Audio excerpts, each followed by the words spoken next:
Blue-white light simulates daylight and makes people feel more alert, which can fool them into lingering longer at tables and slot machines. Meanwhile, red light can raise our level of physiological arousal. A study has shown that people gamble more money, place more bets, and choose riskier options under red lights compared to blue. Pair that red light with fast music, another study showed, and people will bet faster on roulette. Some time ago, I found myself in the middle of this muddled-up world while covering a conference for New Scientist magazine. Giddy with jet lag and having spent the entire day in a windowless meeting room, I was desperate to spend the few spare hours I had soaking up some sunlight. It was October, which meant that the sun's ferocious heat was muted somewhat, and the desert sky was cloudless, yet the entire city seemed set up to hide this fact, with chains of underground malls linking one hotel to the next, so that you never have to step outside.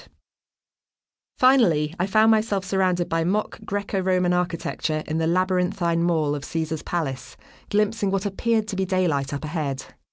My excitement was quickly deflated as I drew closer and looked up. Above me soared an impressive, yet completely artificial sky. As I slumped, defeated, next to a replica of Rome's Trevi Fountain, it struck me just how perverted our relationship with natural light has become.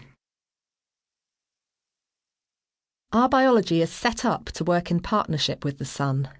Life itself arose on Earth because its relationship with the sun was a special one. Earth's distance from the sun, not too close and not too far away, meant that the water on its surface remained liquid, whereas on Venus it was baked away, and on Mars it was locked up as ice. Sunlight-driven reactions may also have provided the molecular raw materials necessary for the evolution of life in these early oceans. Some 1.4 billion years later, tiny, single-celled organisms called cyanobacteria had evolved, which clumped together forming brilliant blue-green rafts.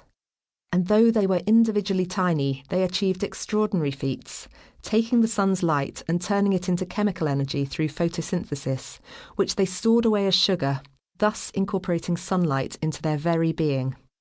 In the process, they produced oxygen, which accumulated and transformed Earth's atmosphere into the hospitable place we know today.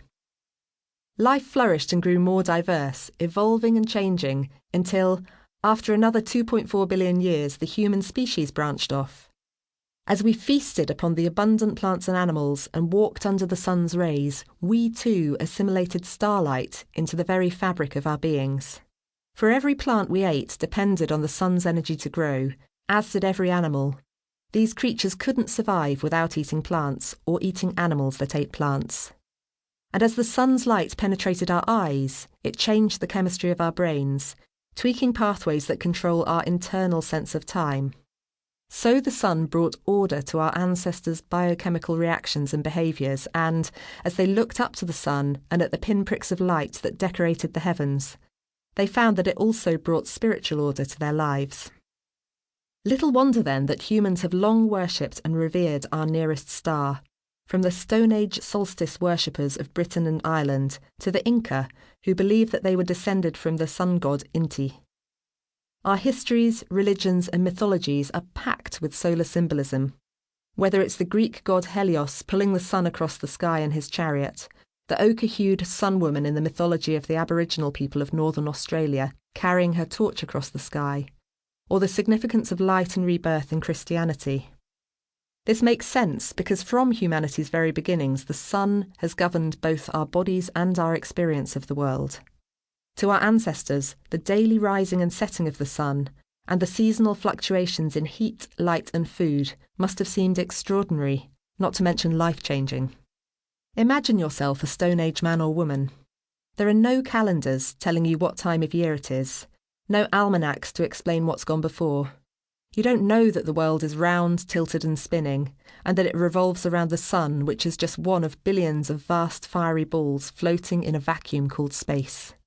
And not knowing any of this, neither do you understand that the sun will continue to rise and fall each morning, and the seasons turn until, in approximately 5 billion years' time, our sun will burn out completely, but not before it dramatically expands and strips the Earth of its water, leaving a dead and barren planet in its wake. Instead, you look to the heavens and imagine a moving cast of characters, each with a story to tell.